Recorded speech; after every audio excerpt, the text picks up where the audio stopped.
Hey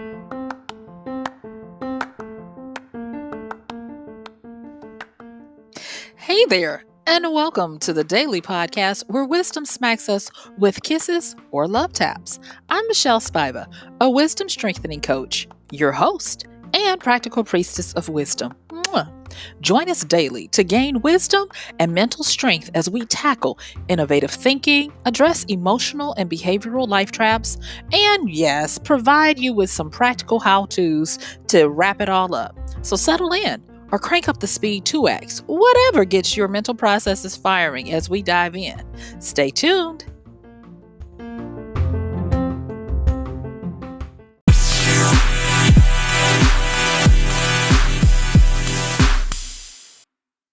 Yay!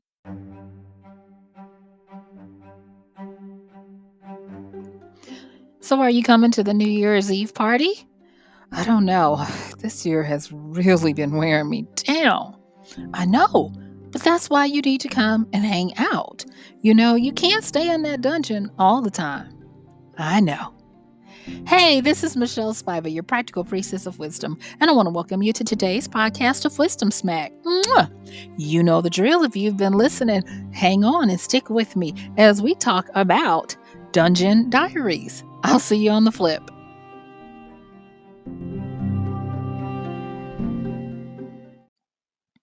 Oh, yes, Dungeon Diaries. Now, I was going to equate this to being in the dungeon for 2019, but that may not be the case for you right now. And so, if that's not the case, if you didn't have a rough 2019, it's okay. If you did, hopefully this will help you. And hopefully this will help you when you're going through some things. So, let me go on and define a dungeon as I'm talking about it today. And then once I give you that scope of what that dungeon is, then I'm going to ask you to come with me as I use a metaphor for it that I have found to be quite interesting and thought provoking as well as full of wisdom smacks. So the way we're looking at a dungeon, we're looking at the dungeon as that place where it is not it is oppressive. It is where you are in a um, unfamiliar place that is not geared towards your to help you.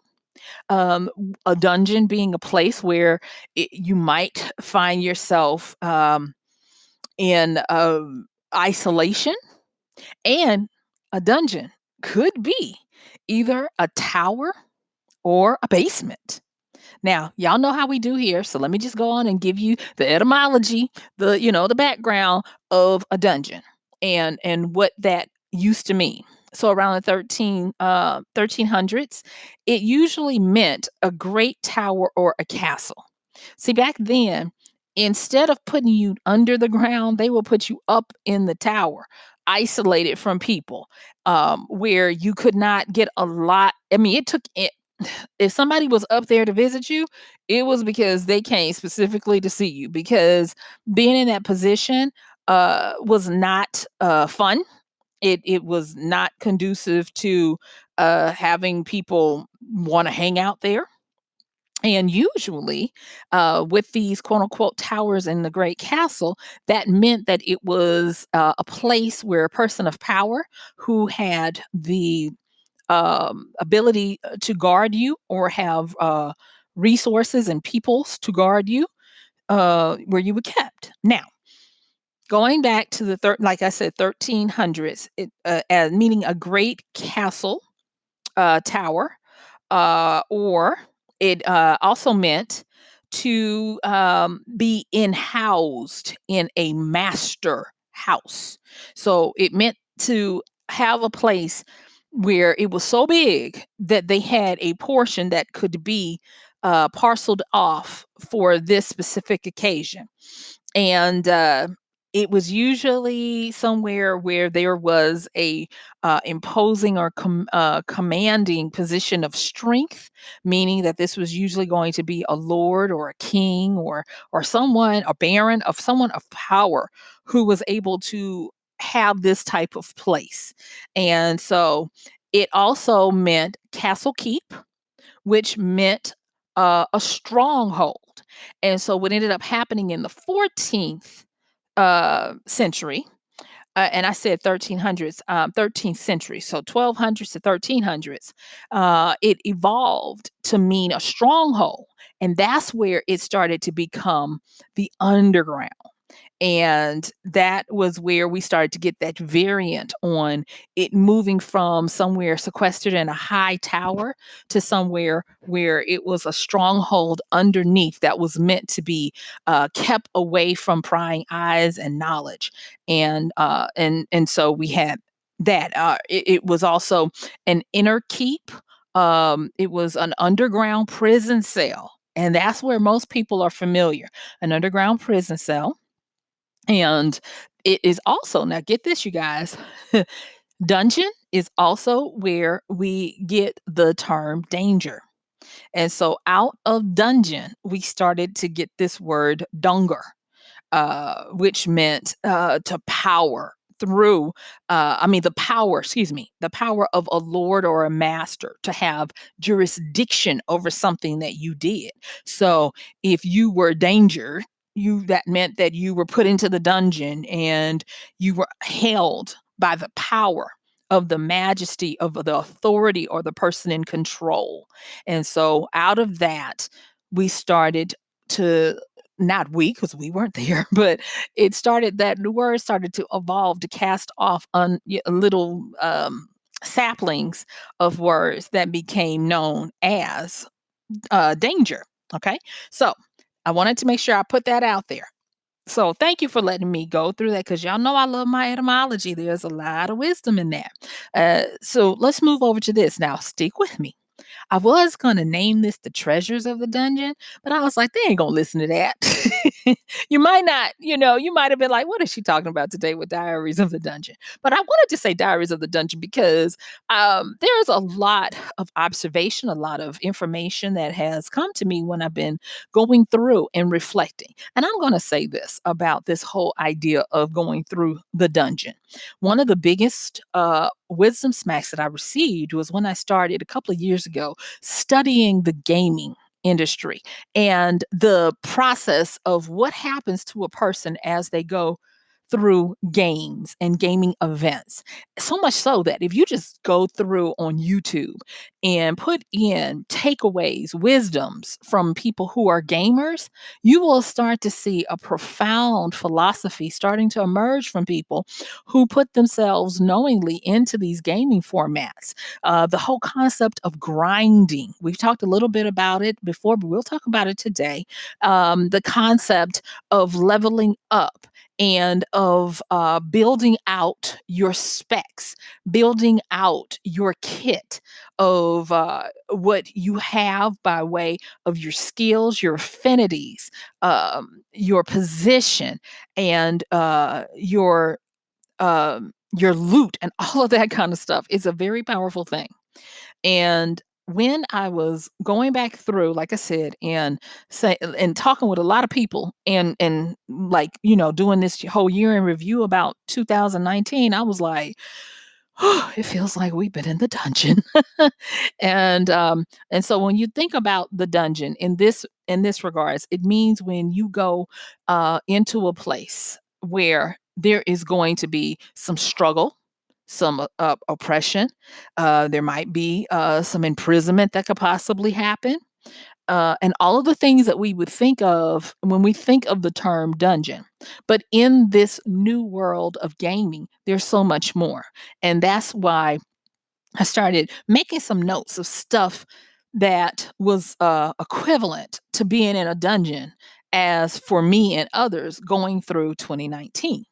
So here are some of the main things that I am wanting to talk about with us today. And when we talk about a dungeon, if you will, if you're a gamer, great, this will make sense to you. If you're not, please stick with me. I promise it'll make sense. So, in the gaming world, when you have a dungeon is usually going to be a place that has a lot of hardship, suffering, struggle, and even death. Yes, I said it. There are going to be certain things that you encounter. There's going to be some trickery where things don't appear as they are. In the gaming world, they use things like traps and mimics and things to make you look like make something look different or promising than it is. And in other regards, it has a certain way that it leads you through a path so that you can't avoid certain obstacles and things that need to be overcome to win and to move forward. Now, a lot of times in the gaming world, dungeons, people seek them out. Now, you would think that if somebody is going to go through all manners of walking through hell on a cobweb, you would think they would avoid it. But in the gaming world, it is the shortest path a lot of times to being able to get a lot of skills, a lot of leveling up, and a lot of loot, badges, awards, and all that kind of stuff. And because of these rewards, treasures of the dungeon, a lot of people seek it out. Now, there are some giveaways that the dungeon has to contend with, and that is the structure of it. When people go, for the most part, I think people are expecting when they go through these dungeons that they're going to have different levels of monsters to fight, different levels of obstacles to overcome. Think of a hyped up Indiana Jones in the Temple of Doom scenario when he gets the treasure and then all the booby traps start. That's kind of like a dungeon scene if you're not a gamer. And then on top of that, once they have successfully fought through, the only way out is through. And that's usually through what is called a boss or a boss level monster, boss, BOSS. And this boss level monster has a lot of power. Sometimes it will fight you on its own, or sometimes it will fight you with all its power and all its minions. And so it will just unload on you, and it will a lot of times take you out, and you'll keep having to start over and over again. And so let me ask you this. If 2019 felt like every time you tried to get up, it punched you in your nose and knocked you back down, if you feel like that, and it might, like I said, it doesn't necessarily have to be 2019. It could be something else. But if that has been something that you can really say, yeah, I understand that. 9 times out of 10, you were having a dungeon moment. And there are a lot of things that you can glean from this. So if you're ready, let's get into the dungeon diaries. Okay. All right. So before we start, I want to give a shout out to two books that I have in my library that helped me to start on the road to understanding why games and how powerful they can be to help us with not only wisdom, but to succeed and to stay relevant and competitive in today's world. Okay. The first book I want to shout out to is called Reality is Broken: Why Games Make Us Better and How They Change the and How They Change the World. Yeah, I want to make sure I said that right. And it's by Dr. Jane McGonigal, who has a PhD in studying gameplay, how to make games and get people engaged in games. And I liked it because it wasn't just a whole bunch of spouting out of her dissertation. She actually starts with how she was sick and she used what she knew as a game, and inviting others to help her get better. And then she talked about ways, very practical ways that you can gamify and have role playing games that don't require anybody having a console or buying any kind of gaming gear. And I especially like the way she treated the whole phenomenon of World of Warcraft, otherwise known as WoW. And so it really helped me to understand and start to get a feel for it. She does tackle how non gamers might look at gamers and say, you're wasting your life, and all of the bad cliche ish stuff that people attribute to gameplay. And she opened up the doors to let people see that no, this is probably more a wave of the future, because a lot of things that you don't think is gaming is gaming. And that brings me to the next one, and that is called Actionable Gamification by Yukai Chao. And I'm going to tell you that whether you understand what actionable gamification is or not, you have probably experienced it and been part of it. If you have been interacting with any of your merchants or organizations or anything, Yukai Chow has this wonderful book, and it's almost kind of like a reference and textbook. It's readable, but it is a book that you'll find that you go back to and use as a reference more than anything, because he breaks down the nuts and bolts of how games are constructed, how to develop them, how to keep people interested, how to meet different levels, how to get them to engage in it. And so it's a wonderful textbook on the mechanics of popular gameplay. Unlike if you ever try to go and read game theory is not what you think it is. And depending on which discipline you are looking at it from, whether it be machine learning or gameplay in software design. It's totally different. So I highly recommend both books, Reality is Broken and Actionable Gamification, because if you, I believe that if you go through these two books, you start to see the power of all of the wisdom, the lessons, and how these tools that we take for granted help us to grow. So let me go on and give you some of the wisdom smacks of being in the dungeon. What the notes of the diaries of my observations of myself and others have gleaned that I'm going to shortcut and share with you. Number one, and I'm not gonna say number one or whatever, because they're all even to me. One is not better than the other. But one of the things that I have learned is that when you go through hard times, if you're in the dungeon is set up to show your mettle, and it's not usually going to be where you can do it on your own. The dungeon requires you to become part of a unit. Just like with games and gaming and people going into dungeons, usually they don't go by themselves because it's real hard to go into that kind of environment and go by yourself. And the reason why is because the dungeon is the epitome of what you have gone through to that moment. That's the next thing. Dungeons have prerequisites. Just like when you take a class and the class says, like there's something that I'm going through right now, and I had to stop because there's a programming language that I need to become familiar with to be able to just even have a working knowledge of what they're talking about. And so that's the prerequisite. You can't go into compositional literature if you don't understand grammar and your ABCs. So that's going to be the prerequisite. And dungeons tend to have prerequisites. So one of the first things I noted in my quote unquote dungeon diaries is that dungeons are made for us to go in with others. They're made to have prerequisites. They are the epitome or the expression of things that you should have learned. And if you are encountering a dungeon, count it a great thing, because to encounter a dungeon in your life, in what you do for a living, means that you're on a progression and it's time for you to level up. And it tests you.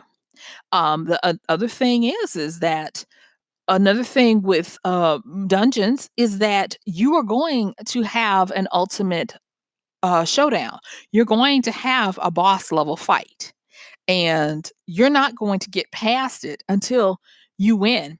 And here is the wisdom smack.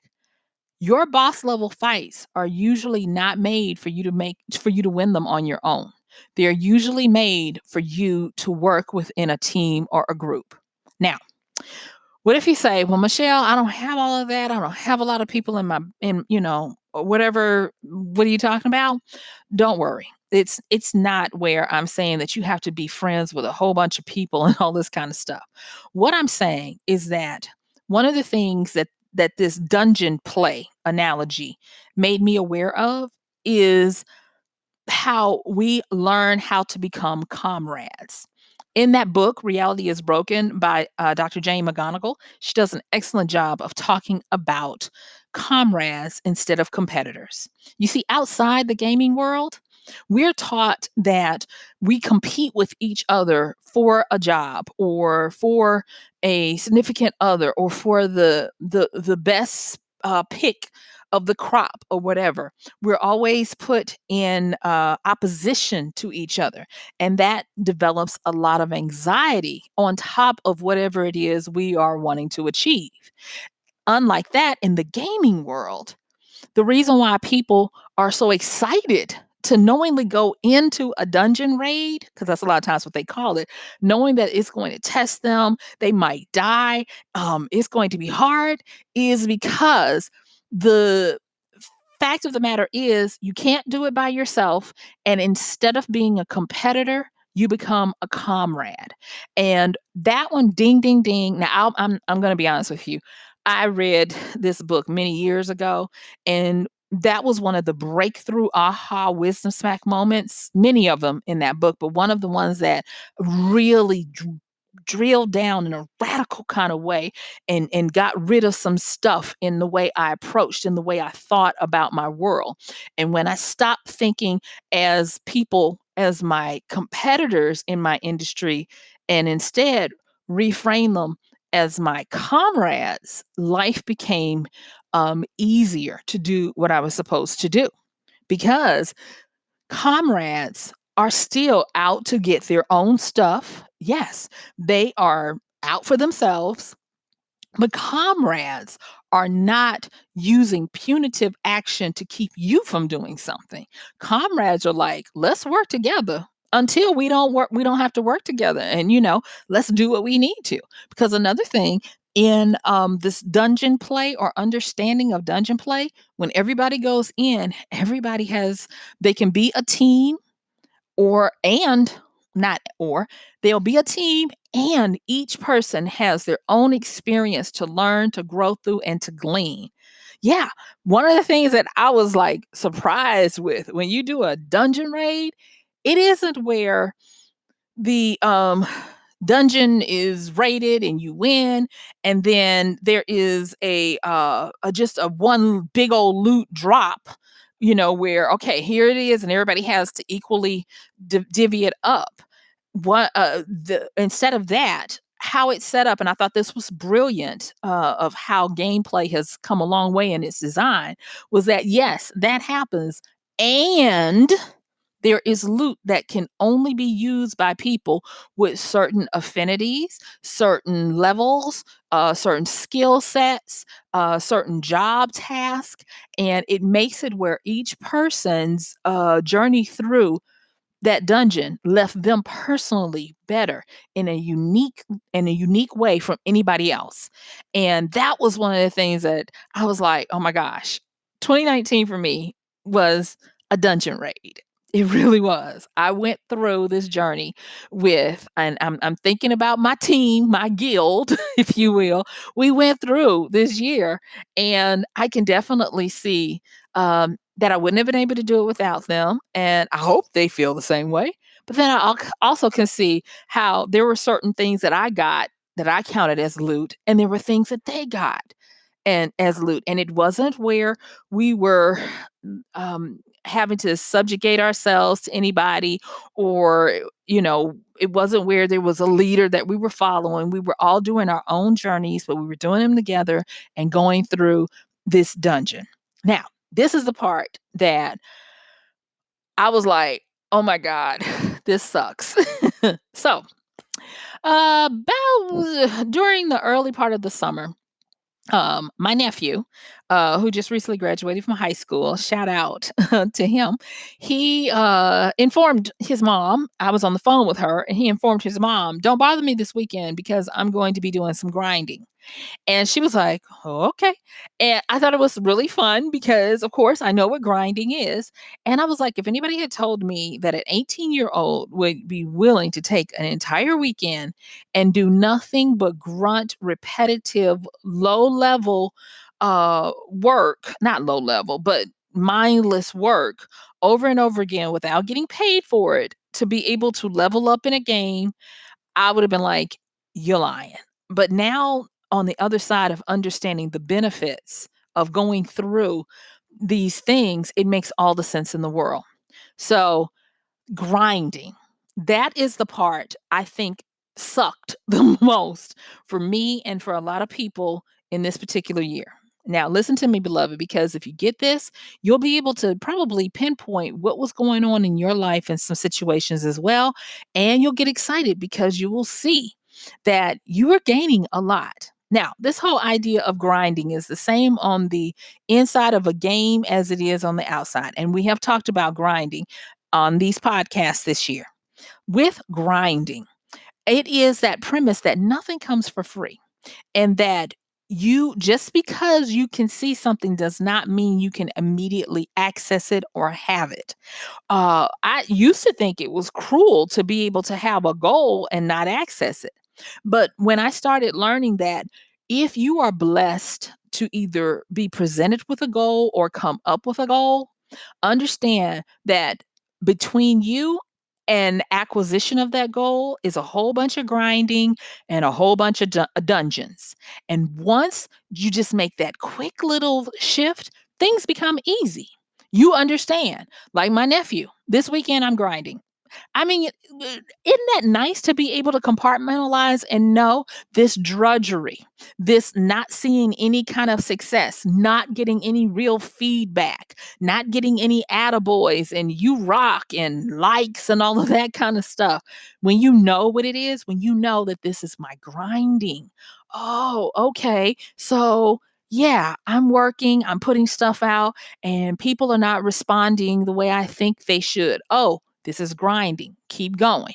Or I've done all this stuff and I'm putting it out there and I'm not seeing any return on my effort. But when you know this is grinding, keep going. You haven't done enough. You haven't gotten enough experience points. You haven't learned how to stick with it enough. You haven't proven to the system that you're quote unquote worthy because you're willing to work and do what it feels like you should to qualify to be able to keep what it grants you. I was like, this is so freaking powerful, and these life lessons are so amazing that understanding simply by sometimes you got to grind, sometimes you got to work for it. And in previous podcasts, I've talked about the difference between grinding and perfected training, deliberate training. Whereas deliberate training is going to give you feedback. That's like think about when you if you're taking karate and you go to the dojo and you work with a master, the master's going to show you something, then you practice it and maybe you go home and practice it and when you come back, you show them and they're going to tweak, adjust, put your hand somewhere, you're going to get feedback, you're going to get correction. Well, that's different from grinding because with grinding, it is going to be something that maybe someone shows you what you need to do or maybe not. And guess what? You just got to do it. And there's not going to be any feedback. There's not going to be any attaboys, not going to be any tweaks or whatever's. And you're going to do it until you do it right instead of just doing it. And that was another thing about this whole grinding situation that I had to get through my thick skull. That just because I'm doing something does not mean that I'm advancing and that I'm grinding. No, grinding is where you take the initiative. I take the initiative to do the task and do the task to the best of our ability and what is required of you without any feedback. You've got to take the initiative to go out and do it and do it well. Because if you don't do it well, you never progress, you never level up, and you never become eligible for other levels. Remember, the dungeon is the epitome of that area that you've been working on. And so if you've had some dungeon moments, be excited because that meant that you did something right. That meant you ground out the work and got to a level where the environment rewarded you with that exhibition or test or however you want to look at it. However it works to help you go through it. And so it's a very powerful thing to go through these because these dungeons that we have in our life where it seems like every time you try to do something you get punched down, and every time you try to go for something, if you figure out that you don't have what it takes, maybe it might be resources or learning, or you're like, dang it, again, I don't have this. Go back. That means you gotta do some more grinding. You gotta work it out. But understand this, as my time is quickly coming to a close, that is it a bad thing? You know, when you look at it, is it a bad thing for us to take pride in doing the work so that when we get what it is we're going after, or when we get through the pain, that we don't have any fear of losing what we've gained or making a mishap to go back into the pain? That was another thing in my dungeon diaries that I noted, that once you go through your grinding, you go through the dungeon, you make it through the boss, there is a certain sense of confidence and knowing that even if I go through that again, it's going to be easy because that experience made me ready for it. That experience made me ready for the new level that I would have to operate on. Because going into 2020, even though I feel like a cast member from the backside of American Ninja Warrior, I can say going into 2020, I am way more skilled and ready to handle a lot of stuff that I wasn't this time last year. And so, all I want to say is this, that there are many things that suck. There are many things that don't feel well. And maybe you're lamenting them. But dare to reframe it and understand that you probably were having a dungeon moment and that there are many treasures of this dungeon. When you fight through the boss levels and it, come through, that means you level up. When you understand how to work with others to get things done, you are reframing it where you're not in competition with others as much as you are comrades in arms, each working through what you need to do.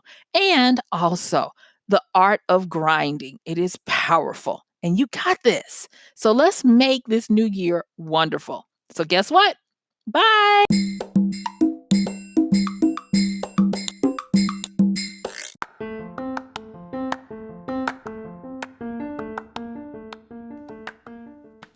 And that's going to do it for today's podcast of Wisdom Smack with MichelleSpiva.